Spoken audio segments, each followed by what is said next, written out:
आपके insurance business के लिए या बड़ी पॉलिसी बड़े टिकट साइज के लिए 5C बहुत इंपॉर्टेंट रोल प्ले करेंगे, राइट। क्या है ये 5C, आइए देखते हैं, right. 5Cs for your insurance sale. पहला सी है कम्युनिकेशन। कम्युनिकेशन आपका बिल्कुल क्लियर होने चाहिए, है ना। जरगों फ्री एक्सप्लेनेशन होनी चाहिए, यानी उलझी हुई कॉम्प्लेक्स एक्सप्लेनेशन नहीं होनी चाहिए, है ना। क्लाइंट को पूरी तरीके से समझ में आए ऐसी एक्सप्लेनेशन होनी चाहिए, यानी आपका कम्युनिकेशन बहुत क्लियर होना चाहिए। क्लाइंट को नहीं पता होता सम एश्योर्ड क्या है, रिवाइवल क्या है, नथिंग। आपका कम्युनिकेशन बिल्कुल क्लियर होना चाहिए। सर आपका इनकम रिप्लेसमेंट ये होगा, सर आपकी इनकम ये होगी, राइट। और हो सके तो इस सर वर्ड को भी अवॉइड करें, नाम लेकर के पीछे जी लगाएं, राइट। नंबर 2, दूसरा सी जो है वो है कस्टमाइजेशन। कभी भी मुझे एक ही प्रोडक्ट आता है ये लेकर के मार्केट में नहीं उतरिए। You must know all the product of your company, because आज का क्लाइंट प्रोडक्ट तो ऑनलाइन भी खरीद सकता है। आपको कस्टमाइजेशन देना बहुत जरूरी है अगर आप बड़ा पॉलिसी सेल करना चाहते हो। Tailoring solution to each clients unique circumstances and goals. आपके क्लाइंट के परिस्थितियों को समझिए, क्योंकि 25 साल के क्लाइंट की रिक्वायरमेंट अलग होगी, 30 ईयर के क्लाइंट की रिक्वायरमेंट अलग होगी, 35 ईयर के क्लाइंट की रिक्वायरमेंट अलग होगी, 40 के अलग होगी और 55 की अलग होगी। हर किसी को आप एक ही प्रोडक्ट सेल करके नहीं आ सकते, और स्पेसिफिकली जो हाई नेटवर्थ इंडिविजुअल्स हैं उनके केस में। So try to tailored solution to each client's unique circumstances and goals. Third C is connection. Connection in what? Building genuine relationships beyond transactional interaction. Policy ले या ना ले, product खरीदे या ना खरीदे, ट्रांजेक्शन के ऊपर आपका रिलेशनशिप लॉयल सही होना चाहिए। जैसे ज्यादातर इंश्योरेंस एडवाइजर्स क्या करेंगे, ये पॉलिसी तो बहुत बेकार देती है आपको। Don't miss guide. Her policy के सरेंडर करने पर पेनल्टी लगती है, क्लाइंट को लॉस होता है, राइट। सो एक जेन्युइन रिलेशनशिप बिल्ड करें।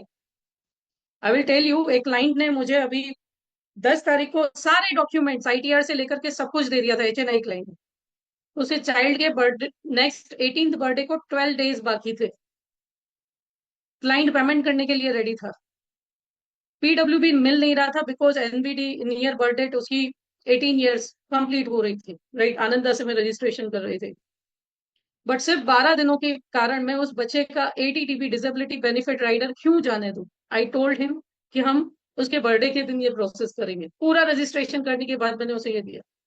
सो आपके प्रॉफिट से ऊपर आपकी जेन्युइन एडवाइस इंपॉर्टेंट है। मुझे पता है मेरी जगह 10 और एडवाइजर होते तो वो उस दिन डील क्लोज कर देते, राइट। बट वो डिसेबिलिटी बेनिफिट बाद में भी ऐड हो सकता है, लेकिन नेक्स्ट डीओसी और वक्त, we are in the insurance field, हम किसी को गलत सलाह नहीं दे सकते, क्योंकि वक्त कभी पूछ के नहीं आता, राइट। सो आपके ट्रांजेक्शन से ऊपर आपका जेन्युइन रिलेशनशिप होना चाहिए। Cognition. Fourth C is cognition, understanding the psychological and emotional aspects of insurance decision. तो क्लाइंट का साइकोलॉजिकल बिहेवियर क्या है, उसके इमोशनल एस्पेक्ट क्या है। वो लीगेसी प्लानिंग करना चाहते हैं, वो वेल्थ क्रिएट करना चाहते हैं, वो अपने आप को करोड़पति बनाना चाहते हैं, अपने बच्चे को करोड़पति बनाना चाहते हैं, वो इनकम रिप्लेसमेंट चाहते हैं। पहले उनकी साइकोलॉजी एंड इमोशनल एस्पेक्ट्स को समझिए, राइट। इसे रिकॉग्नाइज कीजिए, अंडरस्टैंड कीजिए, and then fifth C is consensus. Achieve mutual agreement on the best path forward. जो उनके लिए सबसे बेटर सॉल्यूशन है उसके उस सॉल्यूशन पे एग्रीमेंट कीजिए। Believe me my dear friends, जिस दिन आप ये 5C यूज करने लगे ना, उस दिन से आपका क्लाइंट बहुत कम सरकमटेंसेस होगी जिसमें आपको नो बोलेगा। अगर नो भी बोलता है तो लास्ट में मैंने ऑब्जेक्शन हैंडलिंग भी रखा है, डोंट वरी, राइट। सो ये 5C आपके इंश्योरेंस बिजनेस में आपको बहुत हेल्प करेंगे।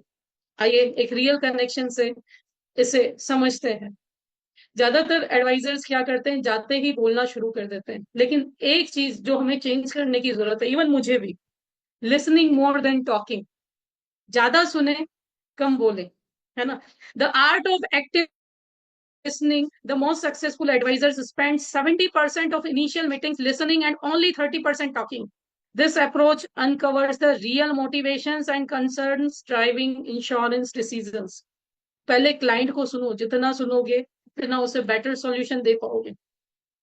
Number 2, powerful open ended question. आपके कनेक्शन क्वेश्चन है ना, जो मैंने सी बताया था कनेक्शंस में, आपके क्वेश्चन कैसे होने चाहिए, ओपन एंडेड क्वेश्चन होने चाहिए। जैसे कि what worries you most about your families financial future. आप अपनी परिवार के फाइनेंशियल फ्यूचर के बारे में सबसे ज्यादा आपको कौन सी चिंता सताती है? देखो, आप किसी प्रोडक्ट की बात नहीं कर। If something happen to you tomorrow, God forgives, इसमें भगवान माफ करे या भगवान ना करे, ये शब्द जरूर use. What would keep you up at the night, है ना? अगर भगवान ना करे तुम्हें कल हो जाए तो कौन आपको नींद में से खड़ा कर सकता है? What financial goals are most important for your children. आपके बच्चे के लिए कौन सा फाइनेंशियल गोल आपके लिए सबसे महत्वपूर्ण है? How do you invasion your retirement years. आप अपने रिटायरमेंट की वर्ष, वो गोल्डन पीरियड कैसे बिताना चाहते हैं? ठीक है। अब ये सारे क्वेश्चन कैसे हैं, कैसे कनेक्शंस हैं? This question open emotional doorways that product features along can not access.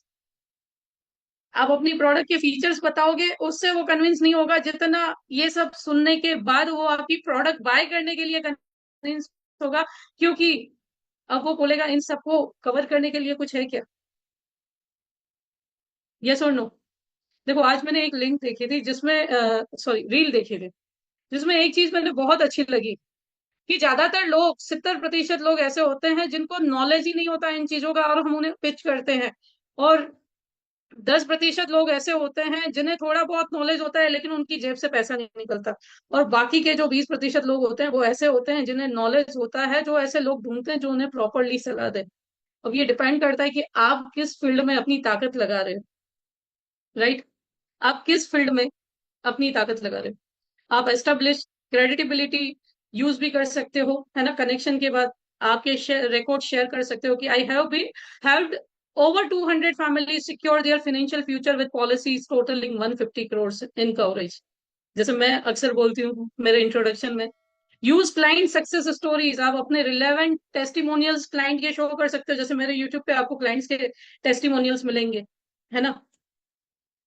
Professional credentials use कर सकते हो आप, जैसे आपके सर्टिफिकेट्स हैं, अवार्ड्स है, कंटिन्यूअस एजुकेशन जो आप कोर्सेज के लिए एनरोल करते हो कि सर मैंने देखो ये एक्सपर्टीज किया है, रिटायरमेंट प्लानिंग मास्टरिंग में एक्सपर्टीज किया है, मैंने फाइनेंशियल प्लानिंग में एक्सपर्टीज किया है, मैंने एनआईएसएम का भी एग्जाम दिया है, राइट? तो ये शो करेगा ऐसे क्लाइंट्स को कि आपके प्रोफेशनल क्रेडेंशियल क्या है। याद रखिए, creditability is earn through consistency, transparency and delivery on every promise you make. आप जो भी प्रॉमिस करते हैं, है ना, उस पे रहता है।